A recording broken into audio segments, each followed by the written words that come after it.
Je vous le dis en vérité, il y avait plusieurs veuves en Israël du temps d'Élie, lorsque le ciel fut fermé 3 ans et 6 mois, et qu'il eut une grande famine sur toute la terre. Et cependant Élie ne fut envoyé vers aucune d'elles, si ce n'est vers une femme veuve à Sarepta dans le pays de Sidon.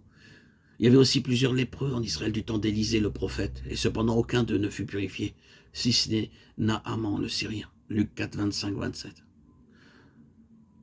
Le témoignage devait toucher Israël et au-delà d'Israël. Gardez bien cela en pensée.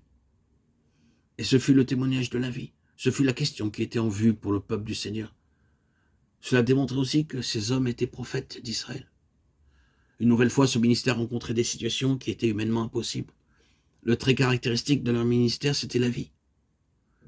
Le Seigneur débattait avec son peuple concernant leur vie spirituelle et leur témoignage à l'égard des nations. C'est une question de vie dans le ministère pour établir ce témoignage. Et il devenait nécessaire qu'ils soient continuellement confrontés à des situations humainement impossibles et qui ne pourraient être réglées que d'une manière divine. Maintenant, dans ces deux hommes, bien sûr, vous avez en type Christ et l'Église.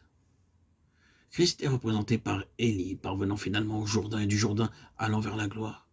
Et lors de son ascension, son manteau tomba sur son successeur. L'Église est représentée par Élisée, saisissant le ministère du Seigneur glorifié et élevé dans la puissance de son esprit, accomplissant ses propres paroles. En vérité, je vous le dis, celui qui croit en moi fera aussi les œuvres que je fais. Il en fera de plus grandes parce que je m'en vais au Père. Jean 14, 12. Que représente Élisée? Nous avons dit qu'il représente l'Église, mais nous devons être plus précis que cela.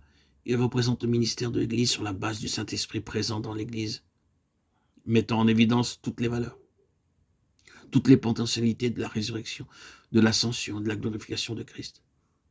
Vous voyez qu'ils sont allés tous deux au Jourdain, ils ont tous les deux traversé le Jourdain, l'un avec l'autre, en employant le langage du Nouveau Testament, l'un dans l'autre.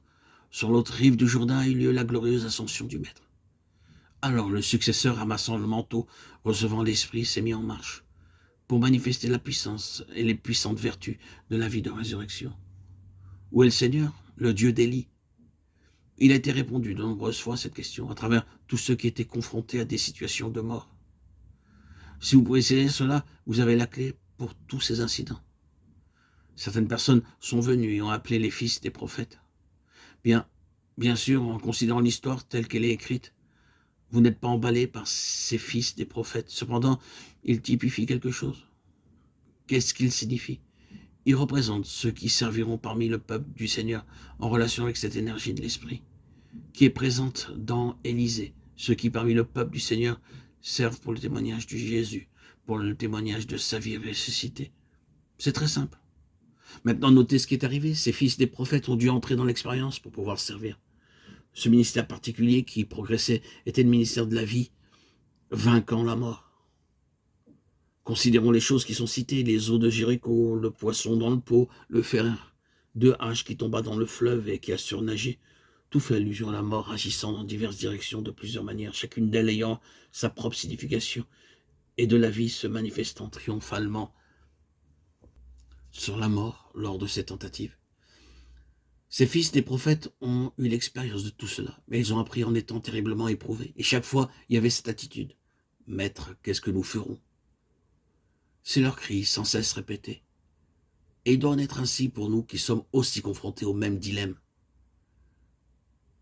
Mais l'aspect essentiel, c'est que ce fut par les épreuves profondes et sévères que ces hommes ont éprouvé la puissance de la vie de résurrection, de telle manière qu'ils ont pu être appelés fils des prophètes.